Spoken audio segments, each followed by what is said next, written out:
The Western games industry is in a really bad spot right now, and I think all of it can be summed up with a single word as to why the industry is in such a bad place, and that word is comfort. Once upon a time, games had to spend a long time trying to do everything that they could to make their players actually want to play the games that they wanted to play. But over time, the entire industry has entered a phase where it feels like it is owed the user's time instead of something it has to earn. And with that, I think we are looking for a pretty bad time for the Western games industry, at least for the rest of the decade. My name's Ojiro. I've been working in games for quite a while now.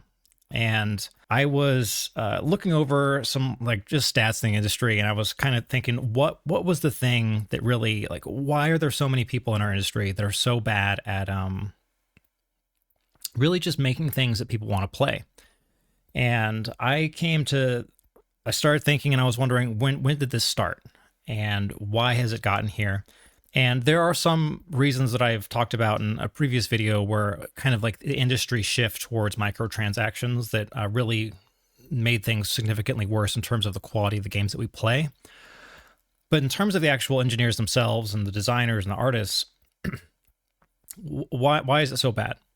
And I think that I came to a point where I was like, okay, what is like one thing that's really changed with the pipeline of getting people into the industry between when I started back in 2008 versus now? And one of the biggest changes that I can think of that I think has caused titanic amounts of damage is this pipeline into getting people into the games industry. I think we've all seen stories here and there, if you followed any kind of games media, of various colleges that offer game design programs or game programming or game art, whatever. They just throw game in front of it to try and get you to take out a loan and actually come to the college.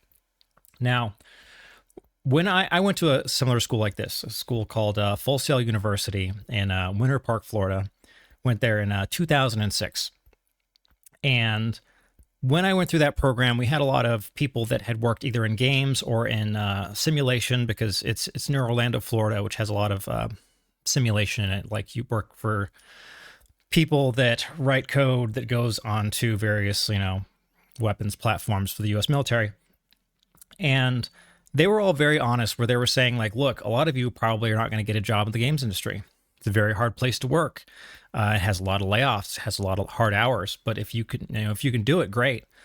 But, as a heads up, the washout is like 6-7 years for most game developers. Like people get in 6-7 years later, they're like, I hate working in this industry. And then they leave. And that was good. It really set the expectation. I graduated just in time for the, what was it? The global financial crisis there.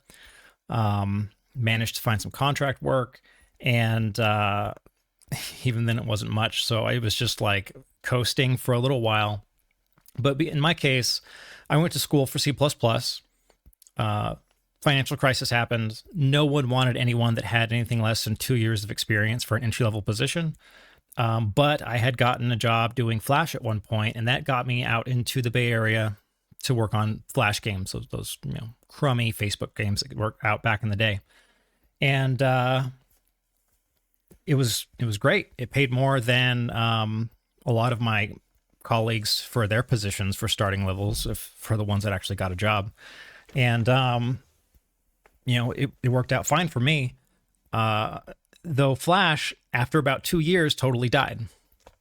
And so I had to decide, do I want to just, move into a different industry, or do I need to have to really bring myself up to par on other things? So I went from Flash. I tried to learn other alternatives like JavaScript, some language called Dart out of Google. I looked a little bit into Java and Objective-C. I hated those languages. And I made all sorts of games in all sorts of languages, had to learn all sorts of different technologies, Objective-C, Java, C# when I moved into Unity, Python for backend, some PHP for backend. Like there's a lot of things that I had to learn and keep myself so that I didn't fall behind, because I kept getting on the technology that was going to get kicked out. Flash was cool for like all of 2 minutes. And then suddenly they were like, this has catastrophic, performance effects. And, Steve Jobs was like, we're not putting Flash on phones. And, eventually moved into Unity development. And then I was like, oh, I don't want to work on mobile games forever. So I shifted into working in support for like various tools to help out the games teams while I was learning Unreal, like in my free time, to try and make it so that I could actually do what I want to do, which is make games. And I remember it's about 3 or 4 years ago now. I went to a graduation for some kind of game program that was out of University of California, Santa Cruz. And when I was finishing up my graduation, we had the dean talk, and he was like, "Hey, it's going to be really hard. Good luck. I really hope you're able to make it." Everyone was very honest the whole time. Like, this is going to be a hard industry to get into. So we go to this graduation over at UC Santa Cruz, and the whole thing that they talk about is just, well, this is great. Now that you've graduated, you're going to be able to add diversity into games in ways that we didn't see in previous generations of games. No point in any of these conversations from these professors, the dean, or anyone that said, we want you to make good games. It was just, we want you to fit in like the social issues that we find important here. They had some professor there that they were really proud of, and they're like, oh, this is, a real game developer works here. And it was some lady that she had only made like really, I wouldn't really call them games. They were more like art projects. And she had been given various awards from like, oh, you got a diversity in gaming award. It was just total charlatan. But a lot of these people that were graduating from these places were getting hired kind of all over. When technology really improved, where we could have a pipeline from having people learn things like Unity and Unreal in college, that really provided a great way for people that just needed like warm bodies to fill, entry-level positions as people were scaling up for these live service games. They could just grab like 10, 20, 30 people and just slot them in. No big deal. And especially for some of these like nicer game places that were making like, actual things that you guys would call actual games, they could pay them like next to nothing and then bring them on. And this was all paired in a time where, because a lot of the Silicon Valley people that were driving things like Facebook and mobile ended up becoming, big players at all these games companies all over the West. They would come in and they would bring their Silicon Valley like mindset in some of these places where it was just like infinite benefits. I think pretty much everyone has seen one of those videos where it's like, oh, my day in the life of a tech worker. And then they like, oh, I show up to work at like 9:30 and I have this like ultra healthy breakfast that's made from our personal chef. And I do my 15-minute meeting, and then I go to like yoga class. Then I have this fantastic lunch. And then it's just all garbage where you're just like, when does this person do work? And the fact of the matter is, out in Silicon Valley, all those benefits that all those places offer, the people that do work don't actually get to use those benefits. Like, never, because they're doing work. Like, the biggest benefit that you could get at one of those places was, will they do your laundry for you? Because then, like, for most places, you're paying in quarters out in the Bay Area. Having a washer and dryer was actually a big luxury out there. So, like, having that could be really nice. But otherwise, you don't have time to do things because you're writing code. Like, but a lot of these places, they had people that just like did nothing. And so many people wanted to live that lifestyle. They wanted to say that they made games. They wanted to enjoy all the benefits that people would get from working in like this tech field where you could just show up, do meetings, not really do any work. Or in the case of a lot of live service games, you just coasted doing like your one thing. You could have someone that started a company, would spend like 5 to 10 years doing the same thing nonstop. And it was great because it was comfortable. Like that whole thing where you could just like, for me, I was like constantly worried, oh, I need to have the right skills to like continue to work. I need to get these skills. I need to get these skills.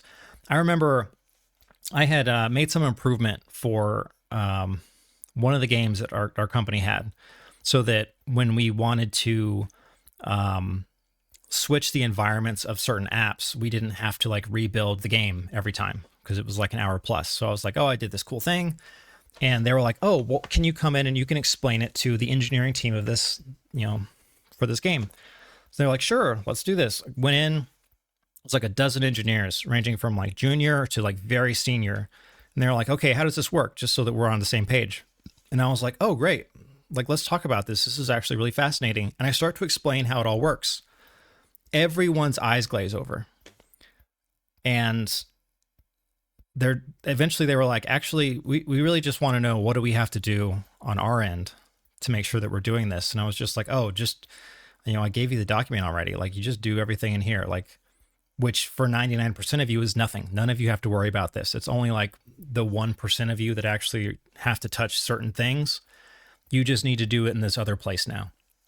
And they were like, great, that's fantastic. And that sums up a lot of people that work in games. They've moved in, they jumped in, especially live service games, or these games where they're in development for like 5, 6, 7 years, where all you have to do is one thing. You show up to work, you do your one thing, you go home, and you get to play games. It's great, right? But when people get into that thing where they're just comfortable, where they just get to be like, oh, I just, show up, I do the work, and like that's that. They don't care about the users. They don't care about what they want. They don't care about their launch for most of the people that like do this. Like, we've seen that over and over again, where people are just like, I've been working on this and I think it's great, so you're going to think it's great. And then when people are like, we actually don't like this, they're like, how dare you? I cannot believe that you would say these mean things about my video game. And it's absurd. And that comes down to these people that get super comfortable. They don't want to put in extra work. They just want to get promoted over time. And getting promoted's great. Like, don't get me wrong, more money makes it easier to get into other positions later. But when it comes to actually putting in the work to actually know a lot more and like live outside your bubble, most people are not willing to do it. And for these really big companies, it's so easy to get into a bubble somewhere where you're like, I'm in this bubble. As long as I'm the best person in this bubble, or at least decent enough, I should be good.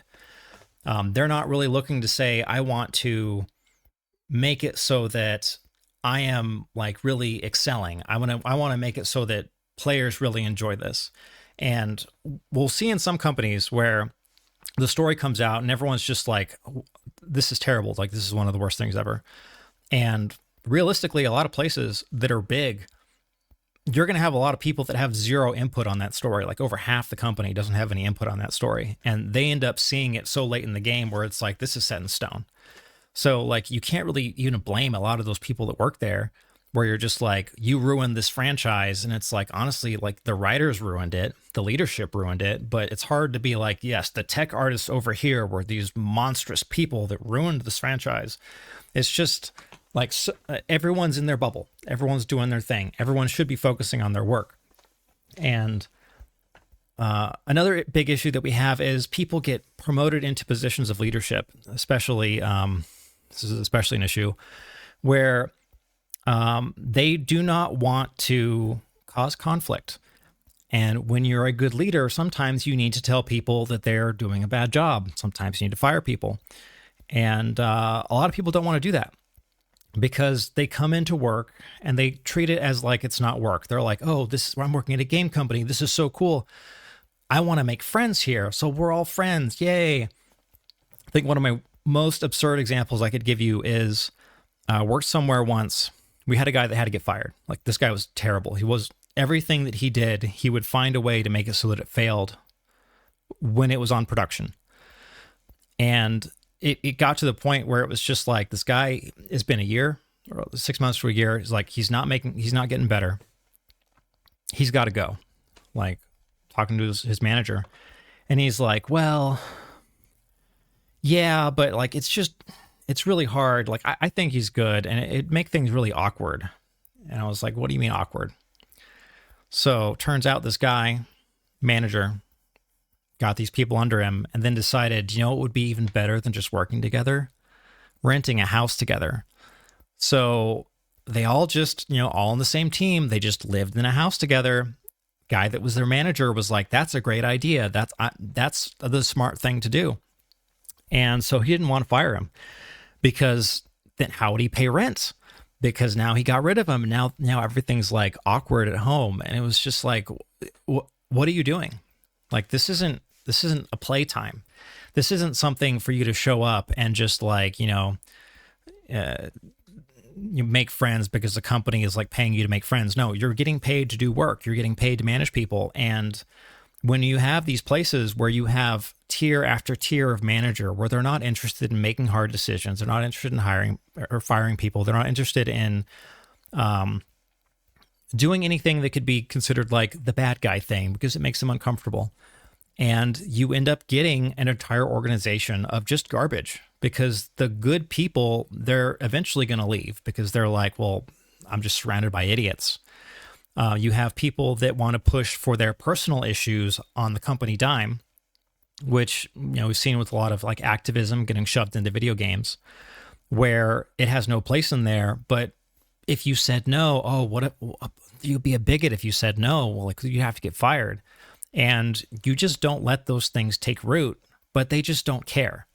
Heck, some of them are just like, I also want to be on the good guy team. How do I know it's the good guy team? Because the other team is the bad guy team. That makes me good. And it's been an issue for many, many years now. And we're finally getting to this point where most of these places, they've been on this like permanent growth like setup, where they're just like, oh, we'll just constantly get more investment money. We'll pump out more live service garbage, and people will just spend time and money. But time is the most important thing that players have, like the very most important. And if you don't have time to play all these new live service games, or if you're just like, look, I don't want to deal with any like this modernism that's been shoved in these games, where every character is written like some millennial. I'm just going to go back and play something on like, PlayStation, 3 or 4 or whatever you might be playing on. And that means that they don't get your time. That means they don't get their money. And they are consistently, for these investment heads, they're just like, oh, we'll just get infinite time from people. Oh, people, like our entire user base is going to spend like 1 million collective hours per year on this game. If we just make another game just like it, we'll get another 1 million collective hours. And it's like, that's not how that works. Everyone understands that's not how that works. Heck, even with games, you're always worried about like, some level of cannibalism, where it's like, if we release this game, are we going to end up cannibalizing sales from this other game, or microtransactions or time or whatever it may be? And somehow when it comes to stuff like Sony or like Fair Games or Marathon, where it's just like, oh, we made it, so definitely tons and tons of people are going to show up. It's totally worth like this massive investment. And it's just delusion. And because they're being delusional, because they're consistently saying we're going to deliver things that you guys don't want, because 10 years ago, they could have done that. 10 years ago, they could have been like, we're going to put out just this random live service thing and we'll just get infinite money. It was like, if you could get in on that, like whether it would be Fortnite or, some other games in that vein, in that era, Overwatch is a fantastic example. Overwatch came out, they just made infinite money, which started off a bunch of projects where they were like, do you know what we're going to do? We're going to make an Overwatch clone. And how many hero shooters are we seeing where you're just like, why did you make this? No one asked for this. Because in their eyes, they were like, that is the path to comfort. We just have to get it out, and then we just make infinite money. You don't have to say, oh, well, we need to get this like single player game out. We need to focus test it. We need to do all these things for the player. And then we're going to, then we have to figure out how we're going to start the next one. And like, how are we going to do all this? And it's like, no, you don't have to do it. You just had to like, oh, just, shove out your live service game, and it makes infinite money. And that's all people want to do. They just want the easy road out, the easy button. Just live service it. No big deal. It's all taken care of. And that era is, it's largely gone. There's so many people that I'll check up on LinkedIn every so often, which is a huge mistake in and of itself because the website's terrible. But I've seen so many people that were really good at their jobs in these various locations with these, specific things that they did that have just left the industry. They're just like, I can't get a job. And all they know is that one thing. Like, they're not saying, oh, well, I'm an artist, so I need to learn. If I want to make games for like an indie game by myself, I'm going to need to learn all these things. And how do I get there? What tools do I need to use? Most of these people that are in the games industry, they couldn't make an indie game, because that is going to come down to, do they have the willpower? And a lot of these people they're not here to make games. They're here to say that they've made games. So when you're saying, oh, well, why don't we just, like, instead of having like a 4,000 man team, why don't we just like break it up into smaller teams and they can just make individual games? And most of these people, if they've gotten really comfortable in these like companies, they're used to doing it in the way that they do it for that game, for that specific system. And if you were to say, hey, we want you to build something like totally fresh, there's so many people that can't do that. They are there just to be a plumber. They're like, oh, give it to me. I'll like wire it all together. And now look, the feature works. But if you were to say, hey, I want you to build something from the ground up that's new, a lot of them couldn't do it. They would just be like, well, we did it like this before, so let's just do it like that again. And for a lot of these places, doing it like that, like I said, is building something in a way that needs hundreds of people to keep it active. Where, a good indie game is just like really basic, it's focused. And for a lot of these people that have only known working in like multi-hundred people teams, if you were to say, okay, just, build something quick, a lot of them aren't going to be able to do it. Like, let's be realistic. And we're seeing that over and over again, where people are leaving the industry permanently. Maybe they'll come back later, who knows? But like, we are very much in a spot where, as more investment, like, people are getting rid of like their COVID hires, where they're like, and it's still happening, where, they overhired during COVID, they did like over acquisitions, and now investors are like, your books are still too bad. We need less headcount. Why don't you shove more stuff over to like India or wherever it may be? Because now there's AI. Those people could just use AI to do the jobs of all the, engineers out in the West, right? No, they can't, but they need to learn that lesson first. So you've got these places that are getting rid of people, to the tunes of thousands, if not tens of thousands, every like quarter. And it's not that they're going to have to find another spot in the industry, because there is no other spot in the industry. The other spot in the industry is for them to actually build something on their own. Most of them can't do it. So it's not like so much, like, easily I could imagine like half of the games industry, like by the end of this decade, could just be gone. Like, they came in, they tried, they can't survive outside of like some live service ecosystem, or they have to actually be experts in their field. A lot of them are going to leave, want to come back, but then they're not going to be able to get through the hiring process, because it'll be like, okay, well, what have you done in the past however many years that shows that you want to work in games? And that requires putting in effort outside of work hours. And most people, they can't do it. But usually it's artists that do it, because they're very acutely aware that they're like consistently almost getting replaced by either like outsourcers or something else. But in terms of like engineers and stuff, like, or designers even, it's just like, for a designer, what do you do when you don't work at a game company? Like, you either build your own game. I guess you could try to do like board games and like D&D, things like that, to get like new ideas for how to like build systems. It's pretty limited. That's not to say it can't happen. Like, one of the best designers I know, a great friend of mine, out of college, he worked at a GameStop for like years, until he finally was able to get like some job working in games. And it was like garbage shovelware. And he was just like, look, if this is what it takes, if this is what I have to do to actually make good games, then so be it. And he's been working in games ever since. He's fantastic. I love him. Fun guy to play with. But for most of them, they're not going to make it.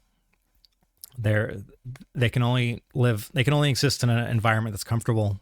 And I think that era of comfort is pretty much done, unless you're going to be building like an indie game. It's just the West has fallen. But yeah, that's enough ranting for me today. Thanks for joining me with my little chat here. I did make a video way back when on kind of what brought the industry to this state where it like moved into like this microtransaction thing, and that's really key into a lot of the pivot towards this Silicon Valley microtransaction like push. Has some like history stuff from my perspective in there. I'll link it as well if you're interested in hearing that or watching that. It's an older video of mine, so I would like to say it's a lower, quality because it's from back then. But honestly, the quality of videos on this channel are like on the floor. So thank you for your time and dealing with this. And I hope to see you again in a future video. Farewell.